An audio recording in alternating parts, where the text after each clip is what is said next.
আজকে আমরা দর্শন করব গিরিরাজ গোবর্ধন ও গোবর্ধনের তটে অবস্থিত ভগবান শ্রীকৃষ্ণের অন্যান্য লীলাভূমি। এছাড়া আমরা দর্শন করব রাধাকুণ্ড, শ্যামকুণ্ড। আসুন এইসব দিব্য লীলাস্থলগুলো দর্শন করি। গিরিরাজ গোবর্ধন মথুরা থেকে 22 কিমি দূরে রয়েছে এই গিরিরাজ গোবর্ধন। বৈকুণ্ঠ ধামে ভগবান তার হৃদয় থেকে এই গিরিরাজ গোবর্ধনকে সৃষ্টি করেছিলেন। পরবর্তীতে ভগবান বৈকুণ্ঠ ধাম থেকে গিরিরাজ গোবর্ধন যমুনা নদী ও বৃন্দাবনকে এই ধরাধামে প্রেরণ করেন। তার কারণ হলো ভগবান এই ব্রজভূমিতে লীলাবিলাস করার পূর্বে বৈকুণ্ঠে ভগবান কৃষ্ণ রাধারানীকে জানালেন, রাধে, দাপর যুগে ব্রজভূমিতে যখন আমি লীলা করব সেই সময় তুমিও আমার সঙ্গে ব্রজভূমিতে যাবে। এই কথা শুনে রাধারানী শ্রীকৃষ্ণকে জানান, না না, আমি বৈকুণ্ঠ ছেড়ে ওই ধরাধামে যাব না, কারণ বৈকুণ্ঠের গিরিরাজ গোবর্ধন, যমুনা নদী, বৃন্দাবন ছেড়ে ধরাধামে আমি থাকতে পারবো না। রাধারানীর মুখে কথা শুনে শ্রীকৃষ্ণ দাপর যুগে লীলা করার পূর্বেই বৈকুণ্ঠ থেকে গিরিরাজ গোবর্ধন, যমুনা নদী ও বৃন্দাবনকে ব্রজভূমিতে পাঠিয়েছিলেন।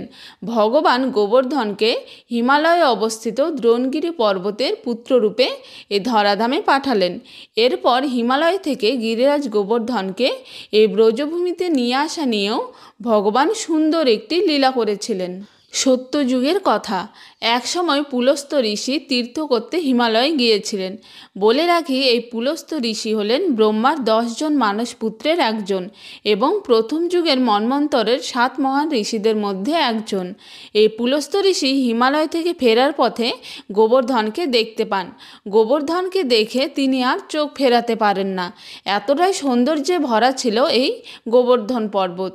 পুরো পর্বত ছোট বড় বিভিন্ন রং বেরঙের গাছ, সারা পর্বতে রঙিন ময়ূরের ও বিভিন্ন প্রজাতি পাখির কলরব, সুন্দর সুন্দর হরিণের বিচরণ, অনেক ধরনের ঔষধি গাছগাছরা, তার উপর শীতল ছায়ায় স্নিগ্ধ বাতাস, অনেক রঙের অনেক ধরনের ফোটা ফুল বাতাসে যেন ঢেউ খেলে যাচ্ছে। গোবর্ধন পর্বতের এই সৌন্দর্য দেখে তিনি গোবর্ধনকে নিজের সঙ্গে নিয়ে আসার চিন্তা করলেন। সেই জন্য তিনি দ্রোণগিরি পর্বতকে বললেন, আমি তোমার পুত্র গোবর্ধনকে আমার সঙ্গে শিবনগরী কাশীতে নিয়ে যেতে চাই। আমি সেখানে তার খুব সেবা করব। এ কথা শুনে দ্রোণগিরি পুত্র হারানোর ভয়ে দুঃখী মনে পুলস্ত্য ঋষিকে গোবর্ধনকে নিয়ে যাওয়ার অনুমতি দিলেন। তাছাড়াও পুলস্ত্য ঋষি একজন সাধু পুরুষ। সাধু পুরুষ কিছু চাইলে কিভাবে বারণ করা যায়? গোবর্ধন পর্বত ঋষির কথা শুনে ঋষির কাছে একটি শর্ত রাখলেন, আমি আপনার সঙ্গে যেতে রাজি আছি, কিন্তু আমায় প্রথমে যেখানে রাখবেন আমি সেখানেই থেকে যাব, আমাকে সেখান থেকে আর তুলতে পারবেন না। এরপর ঋষি গিরিরাজ গোবর্ধনের শর্ত মেনে তাকে নিয়ে যেতে লাগলেন। পথে যেতে যেতে গিরিরাজ পুলস্ত্য ঋষিকে বললেন, আমি এত বড় ও এত ভারী, আপনি আমাকে এত দূর পথ কিভাবে নিয়ে যাবেন? শুনে ঋষি বললেন, আমার কাছে কোনো ব্যাপার না, আমি দিব্য শক্তির দ্বারা অসম্ভবকে সম্ভব করতে পারি। এরপর মথুরা বৃন্দাবনের কাছাকাছি আসতে আসতে গিরিরাজ চিন্তা করলেন, দাপর যুগে এই মথুরা বৃন্দাবনে ভগবান অবতীর্ণ হবেন এবং লীলা করবেন, সুতরাং মুক্তি পাওয়ার জন্য এর চেয়ে উত্তম কোনো স্থান হতেই পারে না। এই ভেবে তিনি নিজের ওজন ধীরে ধীরে বাড়াতে থাকেন। কিছু দূর যেতেই ঋষি ক্লান্ত হয়ে পড়লেন। তিনি ভাবলেন কিছুক্ষণ বিশ্রাম নিলে ভালো হয়। এই ভাবনা করে ঋষিবর গিরিরাজ গোবর্ধনকে পাশে রেখে ক্লান্তি দূর করতে ঘুমিয়ে পড়লেন। এরপর ঘুম থেকে উঠে ঋষিবর গোবর্ধনকে ওঠানোর অনেক চেষ্টা করলেন, কিন্তু কিছুতেই তাকে আর ওঠাতে পারলেন না। উপায় না পেয়ে ঋষি গোবর্ধনকে তার সঙ্গে যেতে বললেন।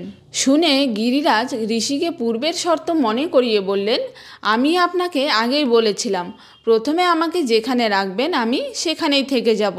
এই কথা শুনে ঋষি খুব রেগে যান আর রেগে গিয়ে বলেন, তুমি ছল করে নিজের ওজন বাড়িয়ে দাপর যুগে ভগবানের লীলা আস্বাদন করার চেষ্টা করেছ। আমার আশা যখন পূর্ণ হলো না, আমি তোমাকে অভিশাপ দিলাম, তুমি প্রত্যেক দিন 1 তিল করে মাটিতে বসে যাবে। কলিযুগের অন্ত অবধি তুমি এইভাবে নিচে বসে যেতে থাকবে এবং একসময় পুরো সমতল ভূমিতে পরিণত হবে।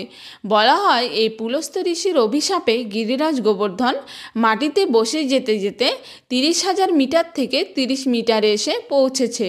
গিরিরাজ গোবর্ধনকে এই ব্রজভূমিতে আনা নিয়ে আরও একটি মান্যতা রয়েছে।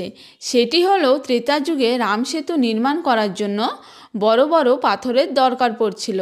ছোট পাথর সমুদ্রের ঢেউয়ে টলে যাওয়ার ভয় ছিল, সেই জন্য বড় পাথর লাগবে। এরপর হনুমানজিকে বড় পাথর আনার দায়িত্ব দিলে তিনি দেরি না করে সঙ্গে সঙ্গে হিমালয়ের পশ্চিমাংশে গিয়ে সেখান থেকে গিরিরাজ গোবর্ধন পর্বতকে তুলে নিয়ে রামেশ্বরম যাচ্ছিলেন। যেতে যেতে মাঝপথে তিনি খবর পেলেন সেতু নির্মাণ হয়ে গেছে, পাথর আনার প্রয়োজন নেই।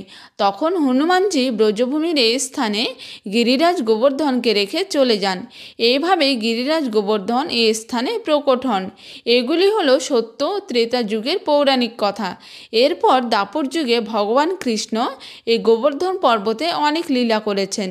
একদিন বালকৃষ্ণ দেখলেন তার পিতাসহ অন্যান্য সব ব্রজবাসী মিলে নানা দ্রব্য আদি দিয়ে ইন্দ্রদেবের পুজোর আয়োজন করছেন। শ্রীকৃষ্ণ তার পিতাকে জিজ্ঞেস করলেন, পিতা, ইন্দ্রদেবের এই পুজো কি শাস্ত্রীয় নাকি লৌকিক?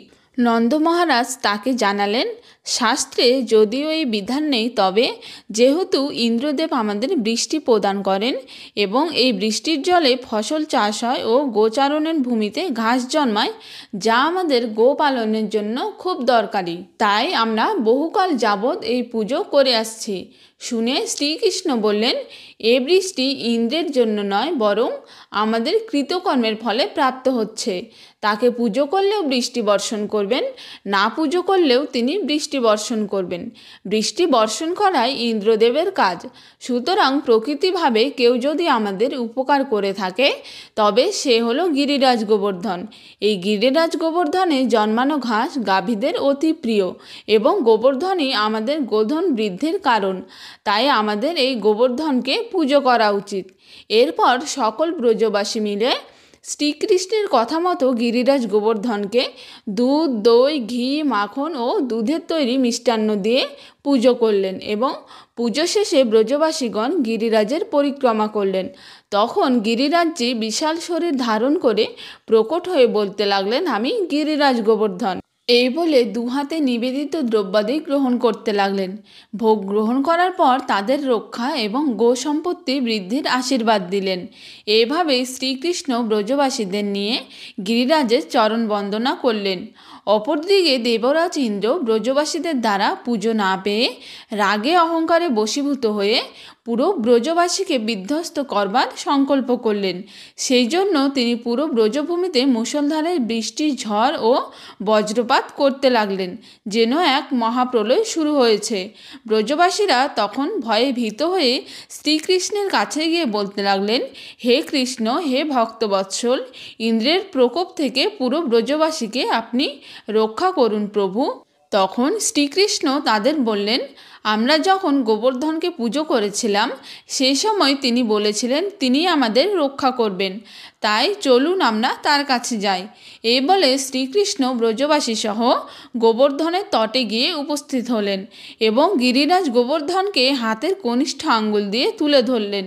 এরপর সমস্ত ব্রজবাসী সহ গাভী ও অন্যান্য পশু পাখি এই গোবর্ধনের নিচে আশ্রয় নিলেন। এইভাবে 7 রাত 7 দিন গোবর্ধনকে কনিষ্ঠ আঙ্গুলে ধারণ করার পরও ইন্দ্র যখন বৃষ্টি বর্ষণ বন্ধ করছেন না, তখন শ্রীকৃষ্ণ বাধ্য হয়ে শেষনাগ ও সুদর্শন চক্রকে আহ্বান করলেন। সুদর্শন চক্র গিরিরাজের উপরে উঠে বাড়ি শোষণ করতে লাগলেন, আর শেষনাগ পর্বতের পাদদেশ বেষ্টন করে বন্যার জল আটকাতে থাকলেন। এসব দেখে ইন্দ্র রাগবশত বজ্র নিক্ষেপ করলে শ্রীকৃষ্ণের প্রভাবে বজ্রসহ ইন্দ্রের পুরো হাত অসাড় হয়ে যায়। এভাবে 7 দিন কেটে যায়। এরপর শ্রীকৃষ্ণের নির্দেশে সুদর্শন চক্র ইন্দ্রদেব ও তার সঙ্গীদের ধাওয়া করতে থাকে। পরবর্তীতে ইন্দ্রদেব ভয়ে পালিয়ে গেলেন এবং তিনি বুঝতে পারলেন তিনি কত বড় অপরাধ করেছেন। তিনি যাকে সাধারণ গোপবালক ভেবেছিলেন, তিনি আসলে তারই আরাধ্য স্বয়ং ভগবান। এরপর ইন্দ্রদেব দেবগুরু বৃহস্পতির কাছে গিয়ে ক্ষমা প্রার্থনা করলে তিনি জানান, আমি কিছু করতে পারবো না, তুমি বরং ব্রহ্মাজির কাছে গিয়ে ক্ষমা প্রার্থনা করো। এরপর ব্রহ্মাজির কাছে গেলে ব্রহ্মাজি বললেন, শ্রীকৃষ্ণ গাভীকে খুব পছন্দ করেন, তুমি বরং এক কাজ করো, স্বর্গের সুরভি গাভীকে সঙ্গে নিয়ে তার কাছে গিয়ে ক্ষমা প্রার্থনা করো। এরপর ইন্দ্রদেব ব্রহ্মাজির কথা মতো সুরভি গাভীকে সঙ্গে নিয়ে গোবর্ধনের তটে গিয়ে ভগবান কৃষ্ণের কাছে ক্ষমা চাইলেন। এরপর ভগবান কৃষ্ণ ইন্দ্রদেবকে ক্ষমা করেছিলেন। এরপর ইন্দ্রদেব স্বর্গ থেকে আনা গঙ্গাজল দিয়ে ও সুরভি গাভীর দুধ দিয়ে শ্রীকৃষ্ণকে অভিষেক করেছিলেন এবং গোবর্ধনের তটেই 56 ভোগ দিয়ে ভগবানের পুজো করেছিলেন। মনে করা হয় এই সময় থেকে 56 ভোগের প্রচলন শুরু হয়। এটি হলো গিরিরাজ গোবর্ধনের জন্মকথা ও লীলা কথা।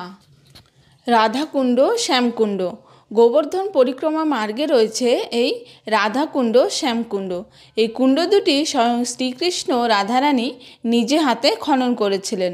তাদের নাম অনুসারে এই কুণ্ড দুটির নাম হয় রাধাকুণ্ড শ্যামকুণ্ড। এই কুণ্ড দুটি খনন করার পেছনে একটি পৌরাণিক কাহিনী রয়েছে। সেটি জানতে হলে আমাদের চলে যেতে হবে 5500 বছর পূর্বের দাপর যুগে। সেই সময় এই স্থানটি পুরোটাই বন জঙ্গলে ভরা ছিল এবং ছোট বড় অনেক ধরনের পুষ্পবৃক্ষে শোভিত ছিল। এই সুন্দর জায়গায় রাধারানী ও শ্রীকৃষ্ণ তার গোপসখা সখীদের সঙ্গে অনেক ধরনের খেলা করত। এখানে শ্রীকৃষ্ণ ও রাধারানী মাঝে মধ্যে সাক্ষাৎ করতে আসতো। এরকমই একদিন শ্রীকৃষ্ণ রাধারানীর সঙ্গে এই স্থানে দেখা করতে আসবেন।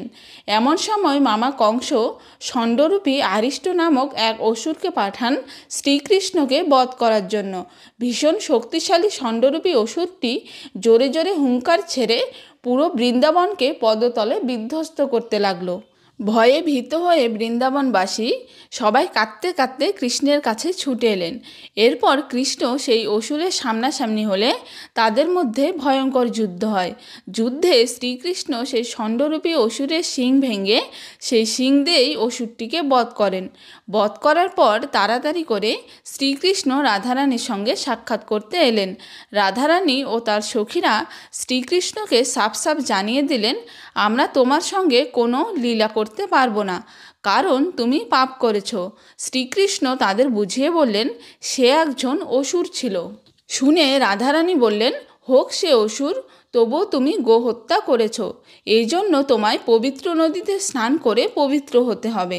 শ্রীকৃষ্ণ মনে মনে ভাবলেন, এক এক করে সব নদীতে স্নান করলে বহুকাল লেগে যাবে। তাই তিনি মাটিতে জোরে পা দিয়ে আঘাত করে একটি কুণ্ড খনন করেন আর ওই কুণ্ডে পবিত্র সপ্তনদীকে আহ্বান করলেন। এরপর ওই কুণ্ডে সপ্তনদী প্রবেশ করলে সেই জলে স্নান করে শ্রীকৃষ্ণ পবিত্র হন।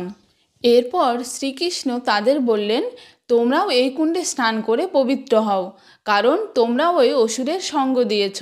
এ কথা শুনে তারা রাজি হলেন না। রাধারানী বললেন, আমরা নিজে কুণ্ড খনন করব এবং ওই কুণ্ডে স্নান করে পবিত্র হব। এই বলে আরিষ্টা অসুরের খুরের চাপে গর্ত হওয়া জায়গায় রাধারানী তার হাতের কনকন দিয়ে একটি কুণ্ড খনন করলেন। এরপর ওই কুণ্ডে সপ্তনদীকে আহ্বান করে সেই জলে স্নান করে তারা পবিত্র হলেন। এইভাবে শ্রীকৃষ্ণের খনন করা কুণ্ড শ্যামকুণ্ড আর রাধারানীর খনন করা কুণ্ড রাধাকুণ্ড নামে পরিচিতি পায়। দাপর যুগে শ্রীকৃষ্ণ ও রাধারানীর লীলাস্থল সব কিছুই লুপ্ত হয়ে যায়। পরবর্তীতে এই কলিযুগে আজ থেকে প্রায় 550 বছর পূর্বে চৈতন্য মহাপ্রভু ও স্বরগোস্বামী শ্রীকৃষ্ণের লুপ্ত লীলাস্থলগুলি পুনরুদ্ধারের জন্য বৃন্দাবনে আসেন। চৈতন্য মহাপ্রভু তার ঐশ্বরিক শক্তির মাধ্যমে নানা লীলাস্থল পুনর্প্রকট করেছিলেন। তার মধ্যে এই রাধাকুণ্ড শ্যামকুণ্ড হলো অন্যতম। মহাপ্রভু যে সময় এখানে এসেছিলেন সেই সময় এই গ্রামের নাম ছিল আরিত গ্রাম। এই স্থানে আরিষ্টা অসুরকে বধ করার জন্য এই জায়গার নাম হয় আরিত গ্রাম। রাধাকুণ্ড শ্যামকুণ্ডের প্রকট করার জন্য মহাপ্রভু এই গ্রামে আসেন। এসে দেখেন এই জায়গায় পাশাপাশি দুটি ক্ষেতের মধ্যে জল জমে আছে। গ্রামবাসীদের জিজ্ঞেস করতে তারা জানান এই ক্ষেত দুটির মধ্যে একটির নাম গৌরীক্ষেত আর একটির নাম কালীক্ষেত। মহাপ্রভু তখন তাদের জানান এটি গৌরীক্ষেত কালীক্ষেত না, এটি হলো স্বয়ং রাধাকুণ্ড শ্যামকুণ্ড।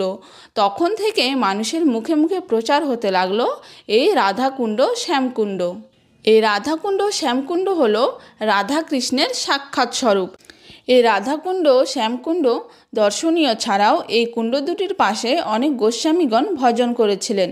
এই শ্যামকুণ্ডের পাশেই গিরিরাজ্যের জিহ্বা মন্দির রয়েছে। এই মন্দিরে একটি কুঁয়ো রয়েছে। রঘুনাথ দাস গোস্বামী এখানে অবস্থানকালীন এই কুণ্ড দুটির জল যাতে নোংরা না হয়ে যায় সেই জন্য প্রথমে এই কুঁয়োর জলে স্নান করতেন, তারপর রাধাকুণ্ড শ্যামকুণ্ডের জলে স্নান করতেন। একদিন হয়েছে কি, স্নান করার জন্য জল তুলতে গিয়ে একটি বিকট শব্দ হয় এবং সঙ্গে সঙ্গে কুঁয়োর জল লাল হয়ে যায়।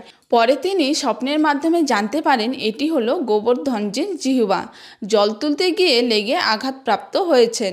রঘুনাথ দাস গোস্বামী একদিন মনে মনে ভাবেন এই রাধাকুণ্ড শ্যামকুণ্ডে সংস্কার করলে ভালো হয়, কারণ এই কুণ্ড দুটি ছোট জলার মতো রয়েছে। পরক্ষণে তিনি এটাও ভাবেন এই কুণ্ড দুটি সংস্কার করলে কোনো অপরাধ হয়ে যাবে না তো, কারণ রাধাকুণ্ড শ্যামকুণ্ড হলেন স্বয়ং রাধাকৃষ্ণ স্বরূপ।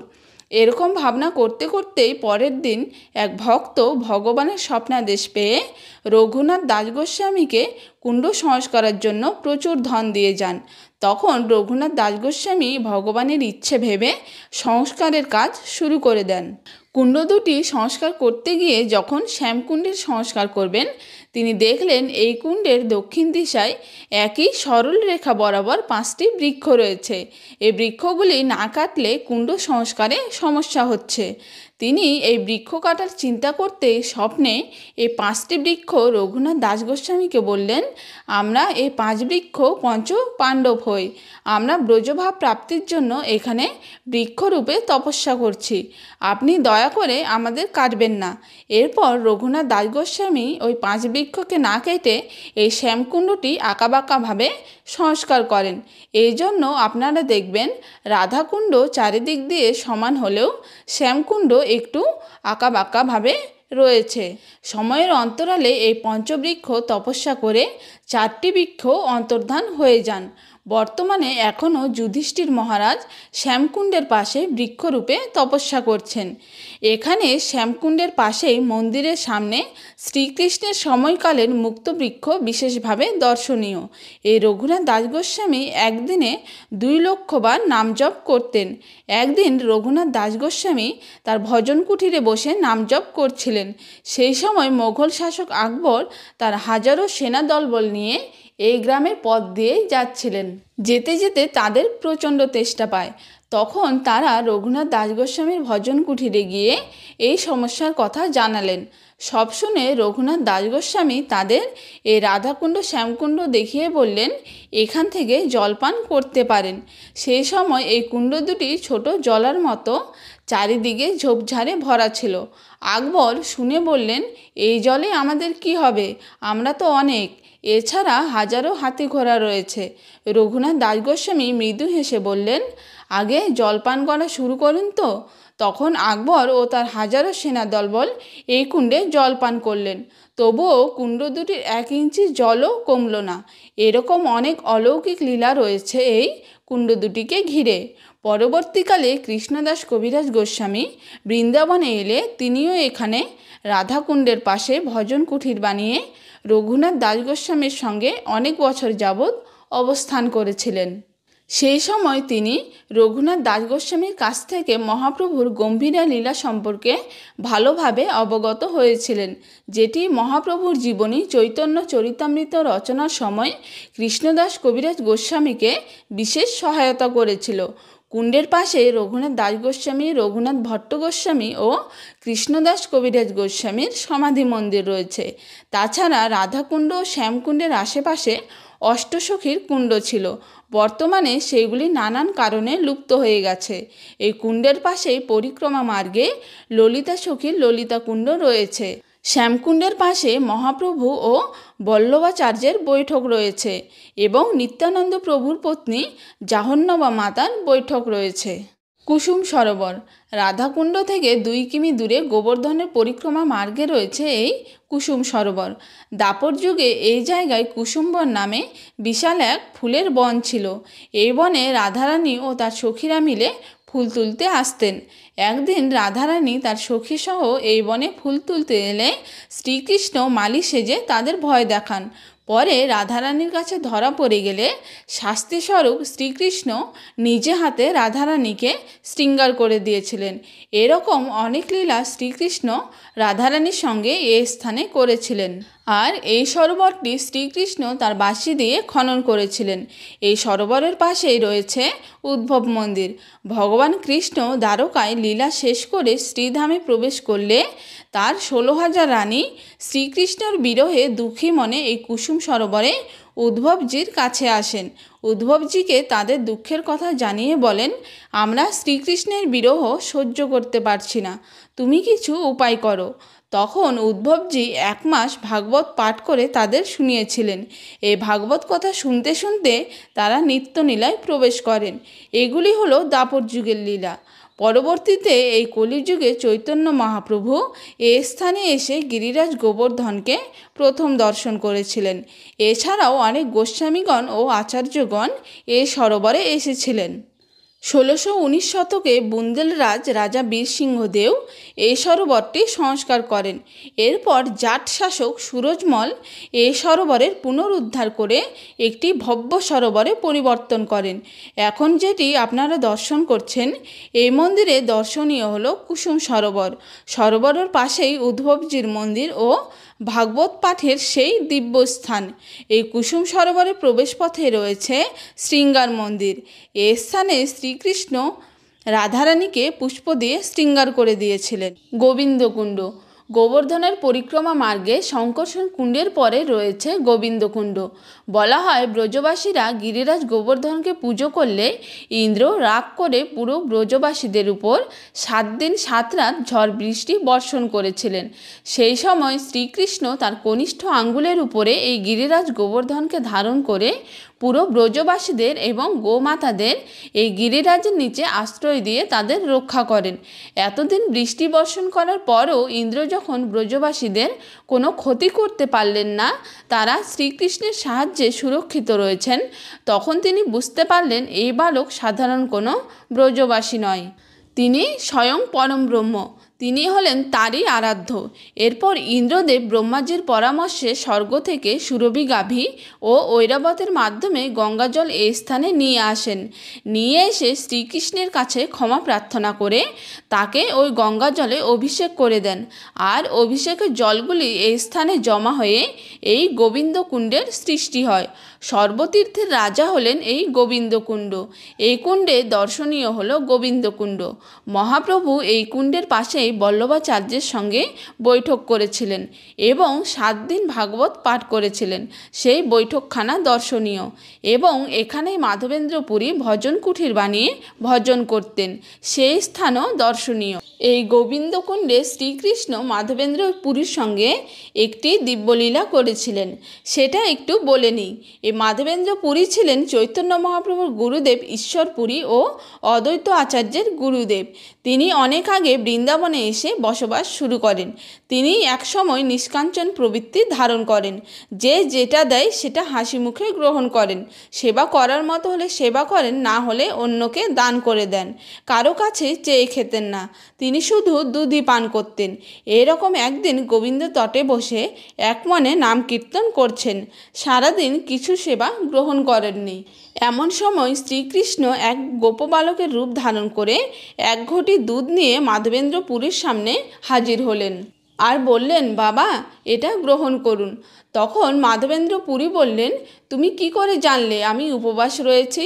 তখন ছদ্মবেশী শ্রীকৃষ্ণ বললেন, বাবা এখানে গোপীগণ জল নিতে এসেছিল, তারাই আমাকে জানায়, সেই জন্য আপনার জন্য দুধ নিয়ে এসেছি। এটা বলে 1 ঘটি দুধ দিয়ে তাড়াতাড়ি শ্রীকৃষ্ণ চলে যায় আর যাওয়ার সময় বলে যায়, আপনি এটা তাড়াতাড়ি গ্রহণ করুন, আমি যখন ঘটি নিতে আসব তখন আমার পরিচয় আপনাকে দেব, এখন গ্রহণ করুন।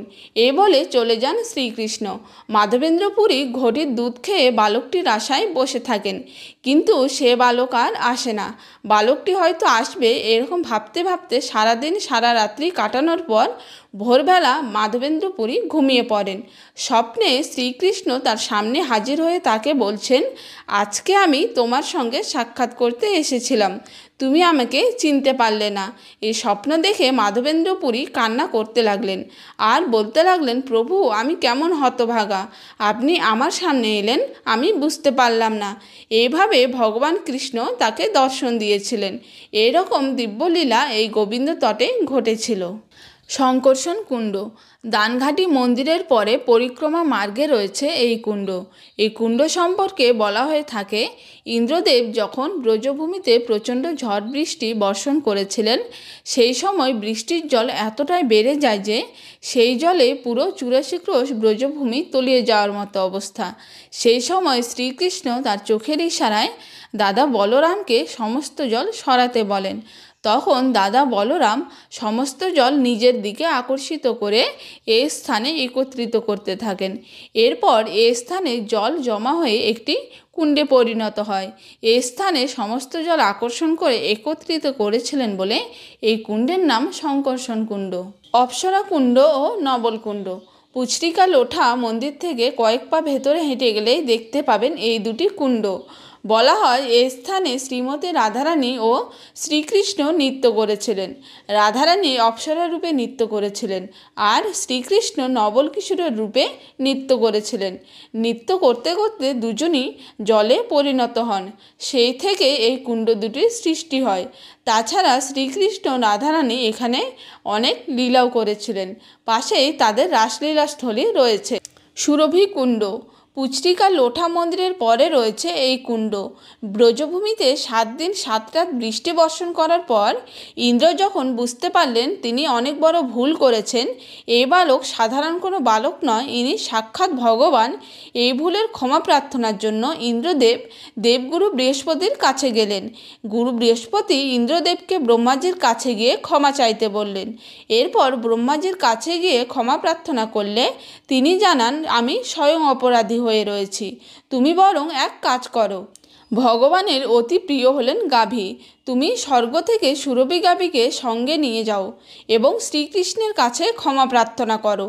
তারপর ইন্দ্রদেব স্বর্গ থেকে সুরভি গাভীকে এই স্থানে নিয়ে এসে ভগবান কৃষ্ণের কাছে ক্ষমা প্রার্থনা করেন।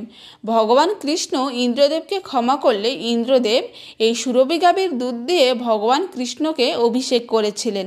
অভিষেক করা দুধ এই স্থানে জমা হয়ে একটি কুণ্ড তৈরি হয়।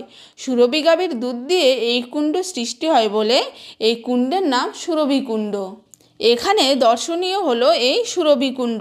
কুণ্ডের পাশেই গিরিরাজ গোবর্ধন থেকে বয়ে আসা দুধের ধারার চিহ্ন, সুরভি গাভীর খুরের চিহ্ন, শ্রীকৃষ্ণের হাতের চিহ্ন ও শ্রীকৃষ্ণ এখানে বাল্যকালে খেলাধুলা করেছিলেন সেই খেলার স্থান দর্শনীয়। নারদ কুণ্ড। কুসুম সরোবরের অপোজিটে কয়েকশো মিটার দূরে পরিক্রমা মার্গে রয়েছে এই নারদ কুণ্ড। নারদ মুনি এই স্থানে তপস্যা ও ভগবানের ভজন করেছিলেন। এই পবিত্র দিব্য স্থান সম্পর্কে বলা হয়, একদিন নারদ মুনি বৃন্দা দেবীর কাছে রাধারানী ও শ্রীকৃষ্ণের লীলা কথা শ্রবণ করেন।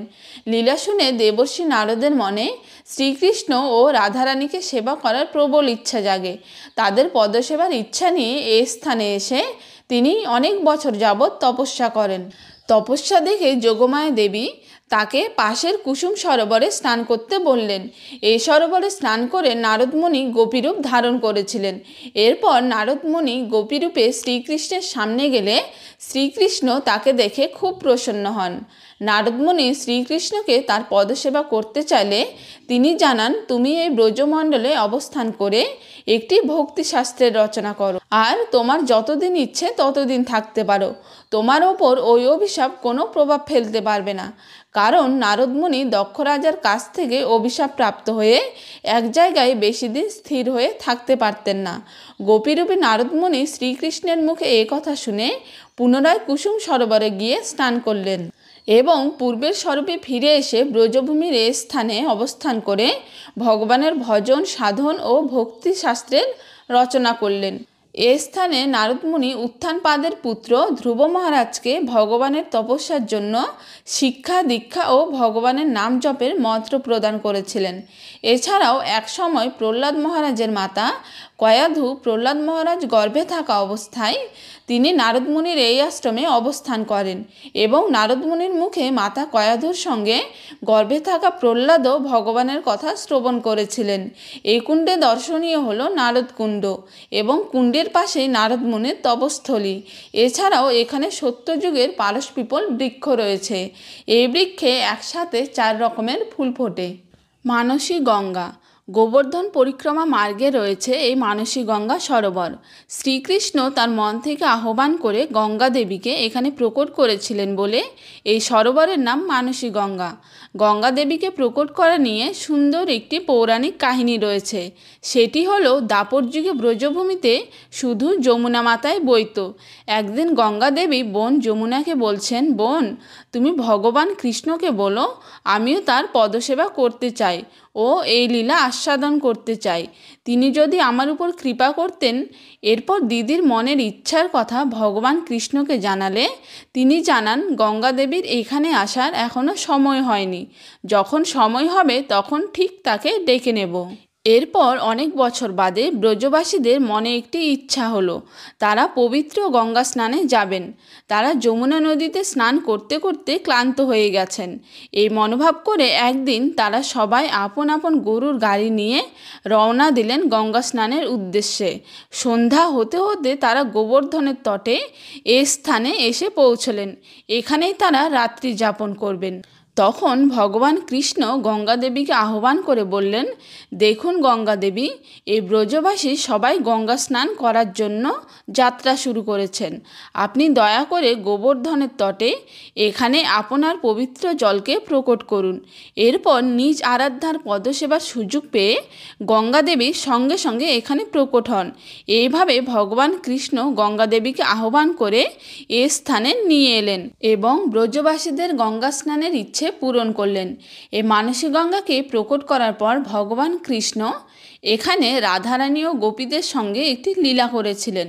গোপীগণ মাথায় কলসিতে করে দুধ, দই, ঘি এই মানসী গঙ্গার ওই পার থেকে এই পারে নিয়ে আসতেন। এইরকমই একদিন সন্ধেবেলা তারা কলসিতে করে দুধ, দই, ঘি নিয়ে আসছেন। সন্ধে হয়ে যাওয়ায় গঙ্গা পার হওয়ার জন্য তারা কোনো নৌকা পাচ্ছিল না। এমন সময় শ্রীকৃষ্ণ এক নাবিকের রূপ ধরে পুরনো ভাঙ্গা নৌকা নিয়ে গঙ্গা দিয়ে তাদের দিকে আসছেন। তখন শ্রীকৃষ্ণ তাদেরকে নৌকোতে করে উঠিয়ে মানসী গঙ্গার মাঝখানে নিয়ে গিয়ে নৌকা ডোবানোর মতো অবস্থা করেন। তখন শ্রীকৃষ্ণের পরামর্শে রাধারানী সহ অন্যান্য সখীদের দুধ, দই, ঘি, মাখনের হাঁড়িগুলি ফেলে নৌকার ওজন কমাতে থাকেন। তারপর ওনাদের গায়ের গয়নাও ফেলতে হয়।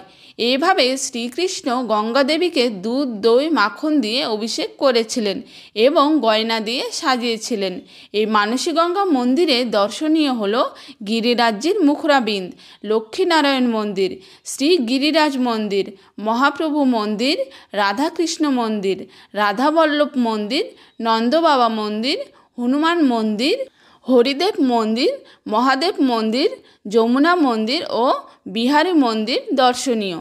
চক্রেশ্বর মহাদেব মন্দির, মানসী গঙ্গার পাশেই রয়েছে এই চক্রেশ্বর মহাদেব মন্দির। বলা হয় গিরিরাজ গোবর্ধনকে পুজো করায় ব্রজবাসীর উপর রাগ করে ইন্দ্রদেব ব্রজভূমিতে 7 দিন 7 রাত্রি প্রচুর ঝড় বৃষ্টি বর্ষণ করেছিলেন। সেই সময় বালকৃষ্ণ এই গিরিরাজ গোবর্ধনকে কনিষ্ঠ আঙ্গুলে ধারণ করে গোবর্ধনের নিচে ব্রজবাসীদের আশ্রয় দেন। আর এই গিরিরাজের উপরে বৃষ্টির জল পড়ে গিরিরাজজি যাতে বিধ্বস্ত না হয়ে যায় সেই জন্য এই গোবর্ধন পর্বতের উপরে উঠে মহাদেব তার ত্রিশূলকে চক্রের মতো ঘুরিয়েছিলেন, যার ফলে বৃষ্টির সমস্ত জল গোবর্ধন পর্বতের বাইরে পড়ছিল। এইভাবে মহাদেব গিরিরাজ গোবর্ধনকে রক্ষা করেছিলেন। সেই জন্য মহাদেবের এই রূপকে চক্রেশ্বর মহাদেব রূপে এখানে পুজো করা হয়। এই মন্দিরে দর্শনীয় হলো মহাদেবের চক্রেশ্বর রূপ। এই চক্রেশ্বর মহাদেব সনাতন গোস্বামীর সঙ্গে এই স্থানে সুন্দর একটি লীলা করেছিলেন। সনাতন গোস্বামী ব্রজধামে বিভিন্ন স্থানে কুঠির বানিয়ে অবস্থান করেছিলেন। একসময় তিনি মানসী গঙ্গার কাছে পাবন সরোবর নামক স্থানে চক্রেশ্বর মহাদেবের সঙ্গে অবস্থান করছিলেন এবং প্রত্যহ রাত্রিবেলা ভগবানের নাম জপ ভজন করতেন। নাম জপ ভজন করার সময় এই সরোবরের মাছ খুব লাফালাফি করত, ফলে জলের আওয়াজে সনাতন গোস্বামীর ভজনে বিঘ্ন ঘটত। এই জন্য সনাতন গোস্বামী এই স্থান ছেড়ে চলে যাওয়ার মনস্থির করেন।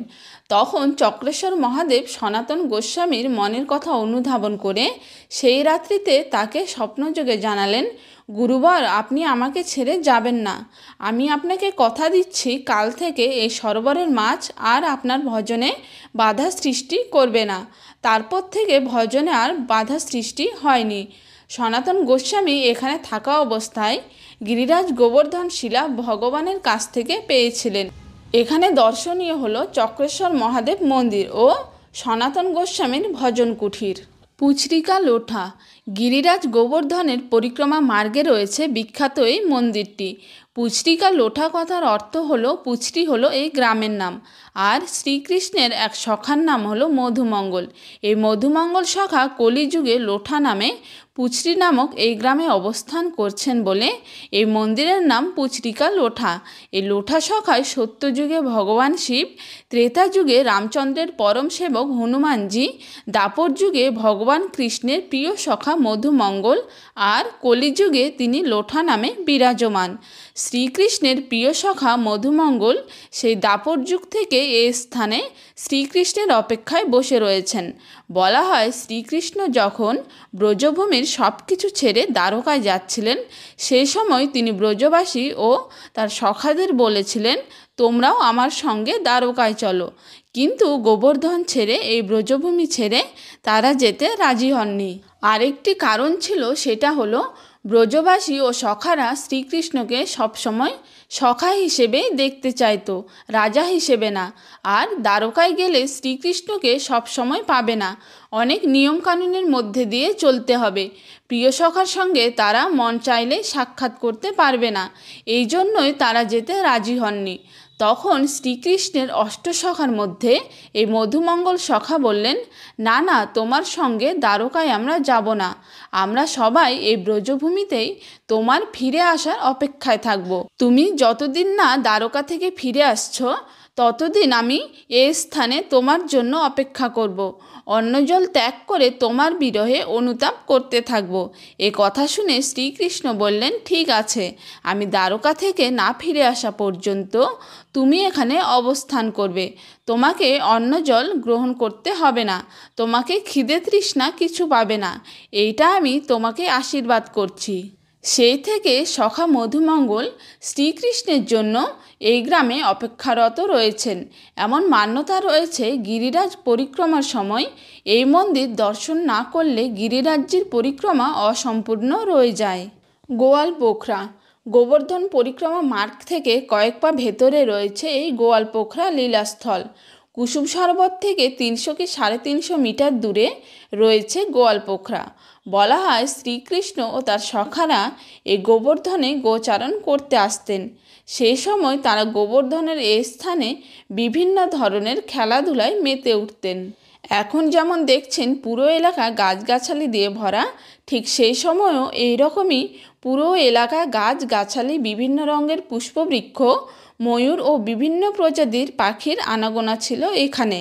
আর এখানে শ্রীকৃষ্ণ ও গোপসখারা গোচারণ করতে এসে পুটলিতে করে বেঁধে আনা খাবার এ স্থানে গাছের তলায় বসে সেই খাবারগুলো সবাই মিলে ভাগ করে খেতেন। এখানে খাবার খেয়ে গাছের শীতল ছায়ায় বিশ্রাম নিতেন তারা। চরণামৃত কুণ্ড দানঘাটি মন্দিরের পরে পরিক্রমা মার্গে রয়েছে এই চরণামৃত কুণ্ড। দাপর যুগে শ্রীকৃষ্ণ ও গোপবালক গোবর্ধনে গোচারণ করতে এসে অনেক ধরনের খেলাধুলা ও লীলা করেছিলেন। তার মধ্যে এই চরণামৃত কুণ্ড নিয়ে একটি লীলা রয়েছে।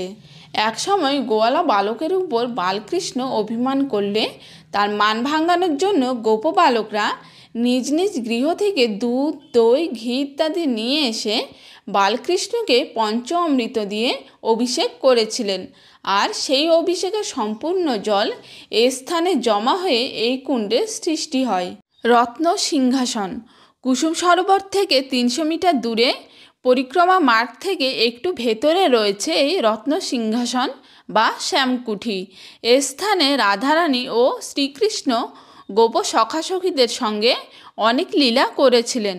দাপর যুগে এই স্থানগুলোতে সুন্দর সুন্দর ছোট বড় ফুল গাছে ভরা ছিল। হরেক রকম ফুল ফুটে থাকতো। এখানে রাধারানী তার গোপীসহ ফুল তুলতে আসতেন। আর এ স্থানে গোপ সখাসখী রাধাকৃষ্ণকে অভিষেক ও বন্য ফুলে শৃঙ্গার করে দিয়েছিলেন। বলা হয় শ্রীকৃষ্ণ যখন তার কনিষ্ঠ আঙ্গুলে এই গোবর্ধন পর্বতকে ধারণ করেছিলেন, সেই সময় পুরো ব্রজধামে একটি কথা ছড়িয়ে পড়ে, এই বালকৃষ্ণ সাধারণ কোনো বালক না, এ হলো স্বয়ং ভগবান। আজ থেকে একে আমরা নন্দলালা বলে ডাকবো না, একে আমরা ব্রজের রাজা বলে ডাকবো। সবাই কৃষ্ণকে রাজা বলে ডাকতে লাগলেন। কিন্তু এই সংবাদ রাধারানীর কানে পৌঁছলে রাধারানী খুব চিন্তায় পড়ে যান। তিনি ভাবলেন, এক রাজ্যে একজন রাজা থাকে, দুইজন রাজা থাকতে পারে না। আমি হলাম এই ব্রজের রানী, আমি বৃন্দাবনেশ্বরী। আজ কৃষ্ণকে যদি সবাই রাজা বলে সম্বোধন করে, তাহলে আমাকে কেউ গুরুত্ব দেবে না। এই ভাবনা করে রাধারানী অতি শীঘ্র যোগমায়া দেবীর কাছে পৌঁছে সমস্ত ঘটনা যোগমায়া দেবীকে জানালেন। সব শুনে যোগমায়া দেবী বললেন, রাজ্যের রাজার সামনে অন্য কোনো রাজা এসে যদি সেই রাজ্যের দখল নিতে চায়, তাহলে সেই রাজাকে পরাজিত করে নিজের রাজ্য দখল করে নেওয়া উচিত।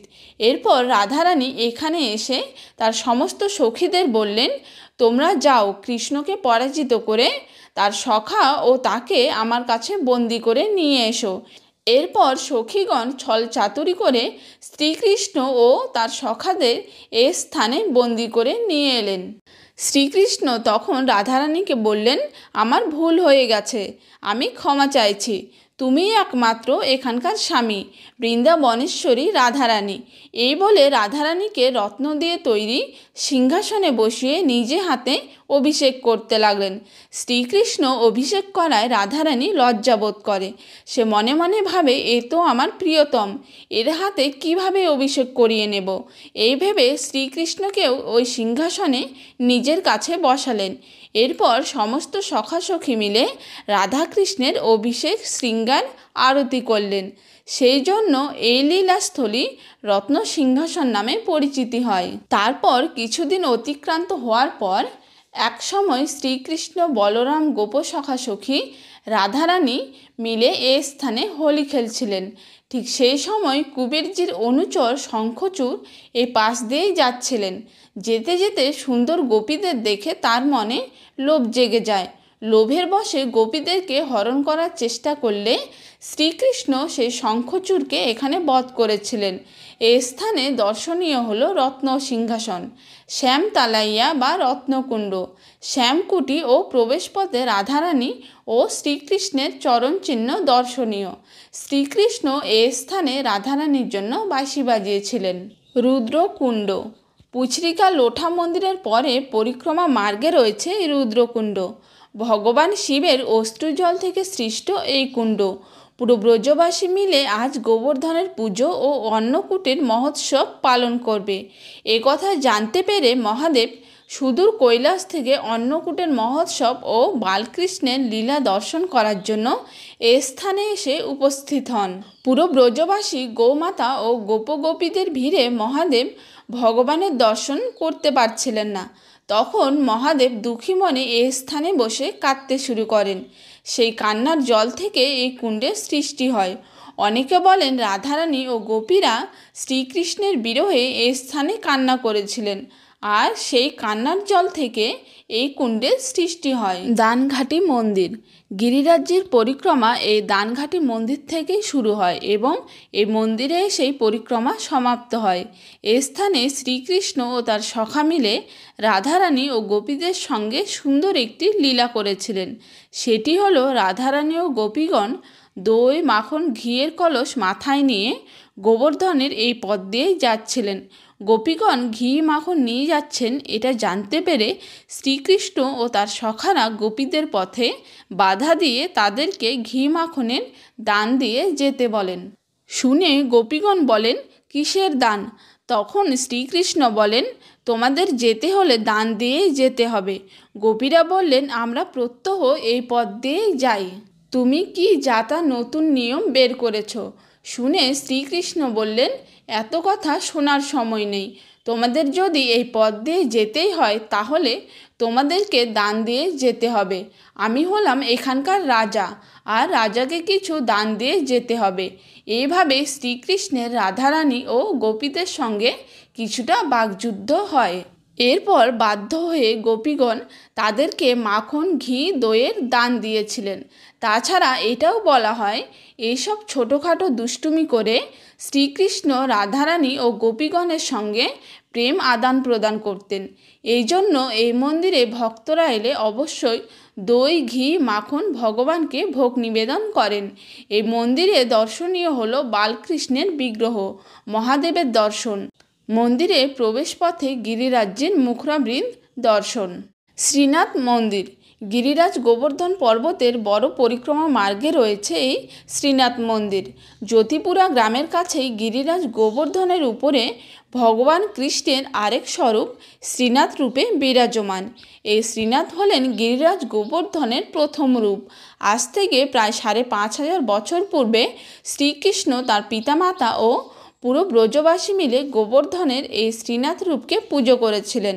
পরবর্তীতে ইন্দ্রের কোপ থেকে ব্রজবাসীকে রক্ষা করার জন্য এই শ্রীনাথজি গিরিরাজের স্বরূপ ধারণ করেন। তখন শ্রীকৃষ্ণ নিজের কনিষ্ঠ আঙ্গুলে এই গিরিরাজ গোবর্ধনকে ধারণ করে ব্রজবাসীকে রক্ষা করেন। এরপর দেবরাজ ইন্দ্র ব্রজবাসীদের কোনো ক্ষতি করতে না পেরে ভগবান কৃষ্ণের চরণ ধরে ক্ষমা চাইলে তিনি জানান, আমার চরণ ধরো না, গিরিরাজজির চরণে ক্ষমা প্রার্থনা করো। এরপর ইন্দ্রদেব গিরিরাজরূপী শ্রীনাথজিকে দুধ দিয়ে অভিষেক করিয়ে বিশাল অন্নকূট উৎসবের মাধ্যমে গোবর্ধনের পুজো করেন। কিন্তু গিরিরাজজির প্রথম স্বরূপ শ্রীনাথজির একবার পুজো করার পর তিনি এই গোবর্ধন পর্বতে চাপা পড়ে যান। পরবর্তীতে কলিযুগে আজ থেকে ৫০০ বছর পূর্বে আবারও শ্রীনাথজি এই গোবর্ধনে প্রকট হন। শোনা যায় এই গোবর্ধনের পাশে আনোয়ার গ্রামে সত্যু পাণ্ডে নামে এক ব্যক্তি বাস করতেন। নর নামে তার একটি কন্যা ছিল। এই নরর গুমার নামে একটি গাভী প্রত্যহ গিরিরাজ্যের ওপরে এই স্থানে এসে দাঁড়ালে তার স্তন থেকে আপনা আপনি দুধ ঝরে পড়ত। গোবর্ধন পর্বত পুরো গাছগাছালিতে ভরা জঙ্গল ছিল, কাজেই জঙ্গলের মধ্যে কেউ আর বুঝতে পারত না। সেই জন্যই নর গুমার গাভীর দুধ দোয়ার সময় দুধ পেত না। নর ভাবল কোনো অসাধু লোক জঙ্গলে চুপিসারে তার গাভীকে নিয়ে গিয়ে দুধ দুয়ে নেয়। সেই জন্য নর সেই গাভীর উপর একদিন নজর রাখল। নর দেখল তার গাভী গোবর্ধন পর্বতের চূড়ায় উঠে একটি বিশেষ স্থানে দাঁড়ালে আপনা আপনি তার স্তন থেকে দুধ ঝরে পড়ছে।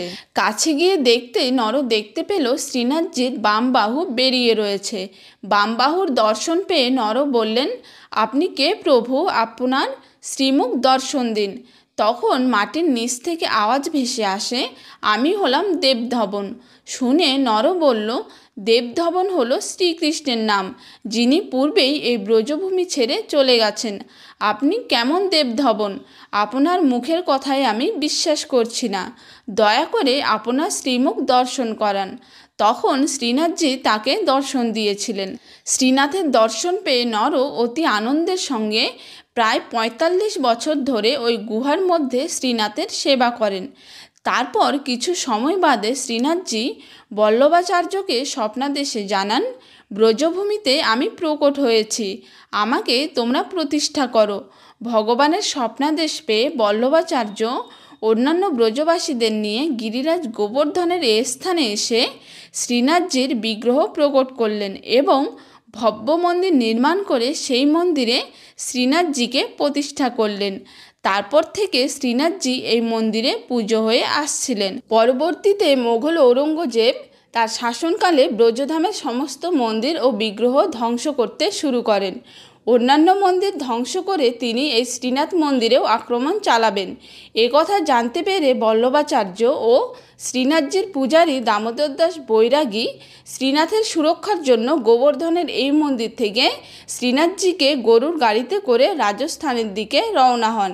সেই সময় রাজস্থানে হিন্দু রাজার রাজত্ব ছিল। এরই মধ্যে ঔরঙ্গজেব ও তার সৈন্যরা গোবর্ধনের ওপরে শ্রীনাথ মন্দিরে হামলা চালিয়ে মন্দিরের কেবল ওপরের অংশই নষ্ট করেছিল। এরই মধ্যে মন্দিরের দ্বাররক্ষক ভয়ঙ্কর রূপে সৈন্যদের সামনে এলে তারা ভয়ে পালিয়ে যায়। এরপর তারা জানতে পারেন শ্রীনাথের বিগ্রহ রাজস্থানে নিয়ে যাওয়া হয়েছে। আর এইদিকে মেবারের রাজা মহারানা রাজ সিং তার রাজ্যে সিংহার নামক একটি স্থানে ভব্য মন্দির নির্মাণ করে শ্রীনাথজিকে সেখানে প্রতিষ্ঠা করেছেন। সিংহারের বর্তমান নাম নাথদ্বারা। নাথদ্বারাতে শ্রীনাথজিকে নিয়ে যাওয়া হয়েছে এই কথা জানতে পেরে ঔরঙ্গজেব তার সৈন্যদল সঙ্গে নিয়ে নাথদ্বারাতে শ্রীনাথের মন্দিরে আক্রমণ চালায়। ঔরঙ্গজেবের বারবার এরকম আক্রমণে সেখানকার পূজারীরা রেগে যান। রেগে গিয়ে শ্রীনাথজিকে বলেন, প্রভু, আপনার কি কোনো শক্তি নেই? সে আপনার ব্রজধামের সমস্ত মন্দির ধ্বংস করেছে, এখন এখানেও ধ্বংস করতে এসেছে। তার এই পাপের কি কোনো বিচার হবে না? এরপর ঔরঙ্গজেব মন্দিরের সিঁড়ি দিয়ে প্রবেশ করতেই ঔরঙ্গজেবের চোখের রশ্মি কমতে থাকে। কমতে কমতে একসময় সে অন্ধ হয়ে যায়। এমন অবস্থায় শ্রীনাথজির লীলা বুঝতে পেরে ঔরঙ্গজেব অন্ধ হয়ে মন্দির ত্যাগ করে। পরে ঔরঙ্গজেব নিজের ভুল স্বীকার করে শ্রীনাথজির কাছে ক্ষমা প্রার্থনা করে। তখন একটি দৈববাণী হয়, আমি তোমায় ক্ষমা করব, তবে এই ভুলের জন্য পুরো মন্দির চত্বর তোমাকে তোমার দাড়ি দিয়ে পরিষ্কার করতে হবে এবং ব্রজবাসীর কাছে ক্ষমা চাইতে হবে। আর সিঁড়িতে লিখে দিতে হবে, তুমি আর কোনোদিন মন্দির ধ্বংস করবে না। দৈববাণী শুনে ঔরঙ্গজেব সঙ্গে সঙ্গে তার দাড়ি দিয়ে পুরো মন্দির চত্বর ও সিঁড়ি পরিষ্কার করে এবং সিঁড়ির একটি ধাপে আরবি ভাষায় লিখে দেয় যে সে আর কোনোদিন মন্দির ধ্বংস করবে না। এরপর শ্রীনাথজি তার চোখের রশ্মি ফিরিয়ে দেন। ঔরঙ্গজেব তখন শ্রীনাথজির সামনে মাথা নত করে শ্রীনাথজিকে একটি হিরে ভেট করেছিলেন, যে হিরেটি নাথদ্বারাতে শ্রীনাথের থুতিতে এখনও লাগানো রয়েছে। আর ঔরঙ্গজেবের আরবি ভাষার সেই লেখাটি গোবর্ধনে শ্রীনাথ মন্দিরের সিঁড়িতে লাগানো রয়েছে। শ্রীনাথজি নাথদ্বারাতে পূজিত হলেও তিনি প্রত্যহ সেখান থেকে রাত্রিকালে গিরিরাজ গোবর্ধনে শয়ন করতে আসেন বলে মনে করা হয়।